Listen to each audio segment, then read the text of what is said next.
Episode 250, the Bubugo Conservation Trust. This is Change Underground for the 29th of March 2021. I'm your host, John Moore. Decarbonise the air, recarbonise the soil. Indeed, folks, 250th episode. I must say it's been a joy, a lifeline at times, and an education. So many people are doing so many things to feed the world and make it a better place, and it's a privilege to be able to share that with you. Over the last few episodes, and to be fair from the beginning of the podcast in some sense, there's been a hint of darkness lurking within my words. Things are crook. Global warming of the climate continues. Yeah, we get colder snaps than we've seen for a while, but they're weather, not climate. I do remain a hopeful person though. Given the situation, I've come to the conclusion we can only do this by acting as one species, to assist and save as many other species as we can. Clearly we are in a mass extinction event. Even if we only look to vegetable seed varieties and our loss of biodiversity in the last 70 years, it becomes obvious. Applying this across the entire biosphere and the dangers become even more obvious. The current and ongoing pandemic is a microcosm of what we need to do in the climate area. As rich countries race to vaccinate themselves first and the developing world is relegated to the back of the queue, the pointlessness of this selfishness will become manifest. Now, I have great sympathy for those who have lost loved ones, those who have suffered with the disease. I also understand the need to vaccinate everyone all at once, but the way it's rolling out means that the poorer parts of the world will still be affected by this virus. And while it's still running around in human populations, evolution guarantees new variants, some capable eventually of overcoming the effectiveness of the current vaccines.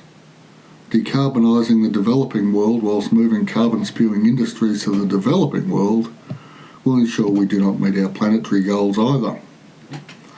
So what's to be done? The whole world solution, one size fits all, will not work. Disseminating the knowledge of what works and allowing locals to implement this knowledge on the ground in their own ways seems to me to be the answer. So my journey along this line of thought has been two-pronged. Firstly, I continue to publish this podcast, spreading the word on systems that work, my own humble attempts to do so on the land over which I have custodianship, and sharing links to the best advice I can find continues to drive me. Second string in the bow is of course the courses that I put up into the wilds of the interwebs, the hope being to train a cadre of no-dig gardeners to change the world one garden bed at a time. And yes, this is happening and gives me great pleasure to see people changing their lives and that of their families and of the biosphere for the better. The lots of little steps adding up to great change approach. But the missing part has been a greater connection with the developing world. Now this can be dangerous and patronising and all the rest of it, so I'm extraordinarily careful in this area as much as I can be. To that end, I started Googling and nothing popped up as a way forward or a program I could support. Then I remembered a podcast, Climate Change Unfolding, produced by Sam Ward out of Uganda. There's a link in the show notes. And he's a very interesting man, young Sam. It'd be well worth a listen. I would highly recommend it. A few emails later, back and forth, and I was in touch with a lady by the name of Jenny from the Bubugo Conservation Trust in Uganda. This is an organisation doing the work that needs to be done. They use an holistic approach with a demonstration farm as part of their work, and I'll come back to the farm in a minute.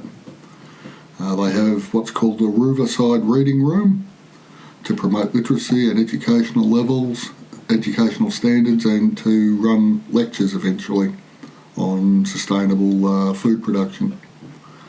They have a program to restore the riverbank of the Nile, the Upper Nile as it turns out, not far from Lake Victoria. They work on alternative non-tree based fuels, a tree nursery to re-establish tree cover, support for local schools, the albino population and children with disabilities, as well as the demonstration farm. So there's a fair bit going on, and there's a fair bit that fits nicely with the decarbonise the air, recarbonise the soil tag, and more particularly the ethos of this podcast. Now remember, an educated population is better able to assess local issues and implement the necessary changes, particularly given the demographic changes that are going on there with increasing populations and smaller land holdings. Reforestation and the demonstration farm are twin visions that intertwine and make sense out of both alternative fuel sources and riverbank restoration. So I've got a bit of a quote here from the Bubugo Conservation Trust website, which is currently undergoing some restoration work itself and may well be back up to normal by the time this publishes. Quote, agriculture is the primary source of livelihood for the Bubugo community. However, increasing population pressure and land fragmentation is resulting in increased problems with yield and soils, a nationwide problem in Uganda. Jenny and her partner Charlie are developing a demonstration farm on the land, showcasing sustainable land management ideas which can be taken up easily by local farmers.